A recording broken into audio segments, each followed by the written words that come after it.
Hello and welcome to Buy Africa, the show where we focus on investment opportunities around the continent. I'm Tshepo Modiba, and thanks for joining me. Tonight I'm joined by Brian Dlamini, a consultant at Afriwise Consult, to examine the Angolan market and as an investment destination. Brian, now when one thinks of Angola, oil comes to mind, but let's discuss the structure of the economy broadly. Yeah. So you're right. I mean, the crux of that economy is oil-based, 50% of GDP roundabout. 80% of government revenues comes from oil, 90% of export. I mean, we know that. But what we're seeing now is a new dynamic with the oil price depression, where the retail sector and the manufacturing sector can actually play a more important role.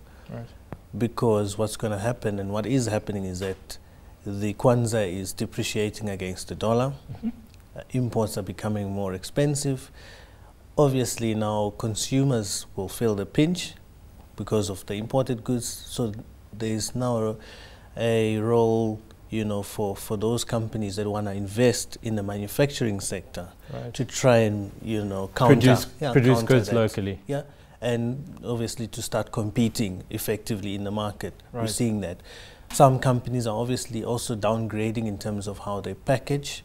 They are no longer looking at higher end goods, and they're looking to play, like I say, I mean, in a more effective way in that market. Now, given how significant a factor oil is in the lives of Angola, what impact has the significantly lower oil price had? Yeah, so I mean, government spending has been cut significantly. Forced austerity measures. Yes, forced austerity. I mean, government's budget or break-even price was $81 per barrel. Now it's gone down to 40. So in order to meet that, government has also cut fuel subsidies and so-called unnecessary expenditure as such. But what is also key to note is that this will also force government to start with reforms, fast-tracking reforms, especially with the Investment Promotion Agency, ANIP. They have to now fast-track, you know, legislation. There's now legislation in the pipeline that's going to make the operating environment better.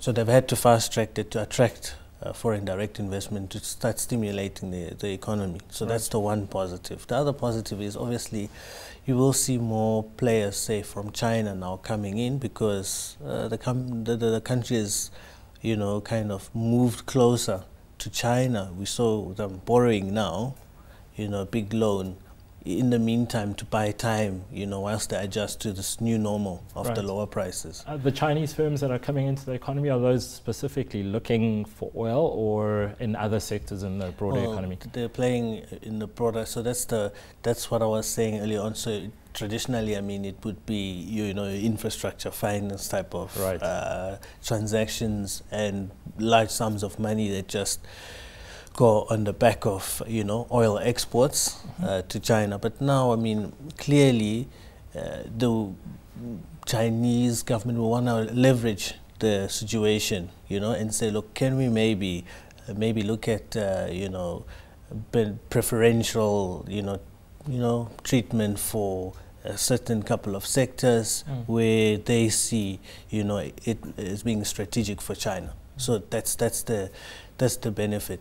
And I think it's also worth mentioning that, look, you've got depressed economic growth numbers, things are looking a bit bleak, but Angola is still growing at 2 times what South Africa is growing. So, look, it is in spite of this lower oil price. In spite of it. So, and South Africa doesn't even export oil. We don't have oil dependency. We are a relatively diversified economy with big structural problems. So, clearly, it could be worse for Angola. And it's an important point that you raise. The reality is, over the course of the last decade, this is probably the fastest growing economy around the world. And beyond the oil price, there's still a lot to be positive in terms of the future outlook. It is. The other thing to note as well is that despite the oil dependency, in Angola, Sonangol not only plays a big role, but they actually, you know, go into JVs to produce oil, unlike in other oil countries on the continent where it stops at taxation and royalties, and you know, people step away and they collect their taxes. In Angola, Sonangol actually knows what they're doing and they know the business, so they are actually well placed to react much quicker when this happens, because they understand. They've also announced you know, new bidding for oil blocks to also maybe look at increasing production and earning a little bit more even in the depressed oil price environment. So they know the sector, they know what they're doing. Obviously it's largely out of their control, but I think unlike other markets where if oil prices have an upside, government doesn't get the upside, and when there's a downside, government still kind of doesn't know what's going on. All they know is that they're not going to get the tax money, the revenues. But with Angola, they know how to adjust to these type of things. That's the point that I'm trying to make. Right. I guess the next question then is, you touched on it a little bit at the beginning of the show, from a diversification perspective, in terms of government revenue, does this highlight just how risky it is to be so dependent on one particular aspect in your economy? That definitely highlights stresses the point, but I think for Angola in particular, I mean, the country is leading up to elections in 2017. Right. And what effect does this have on that? So now we've got social pressures that have already, you know, been kind of bubbling, and you know, here and there you'll see that issues might come up. Now you have this oil price issue, so clearly the question marks start to begin. Where is you know, all the good news gonna come from for campaigning? On top of that, there's a succession issue, so it opens up a whole lot of question marks that were not there before. That are now starting to emerge. So clearly there will also be, I suppose, news on that front for the political actors in the next, I mean, it's only 2 years, and if you assume that people need a year to gear up, already we should start seeing, you know, movement and a bit of anxiety there.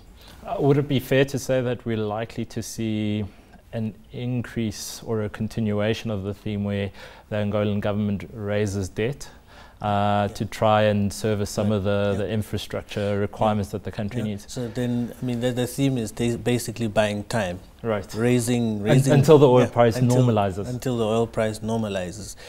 But then again, like I say, it's going to be buying time, but in the background, you know, the likes of ANIP have with this new law, the change that's going to bring in, attract more foreign direct investment.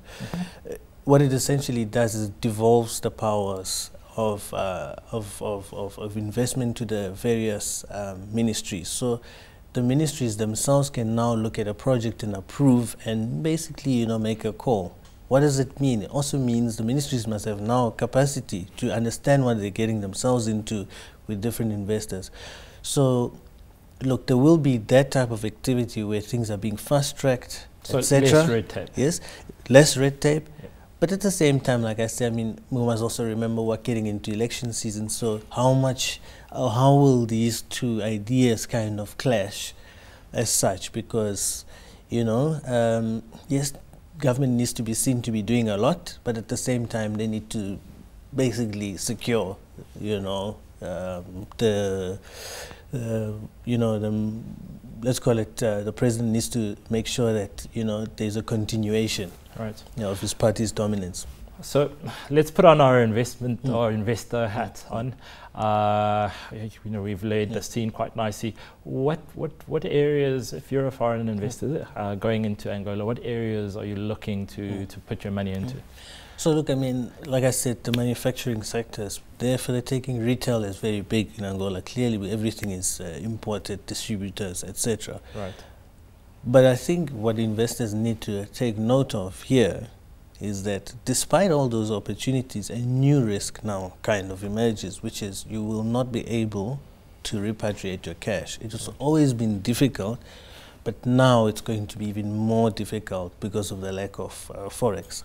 Dollars you won't find in the economy, and obviously it depends on where you are in the pecking order.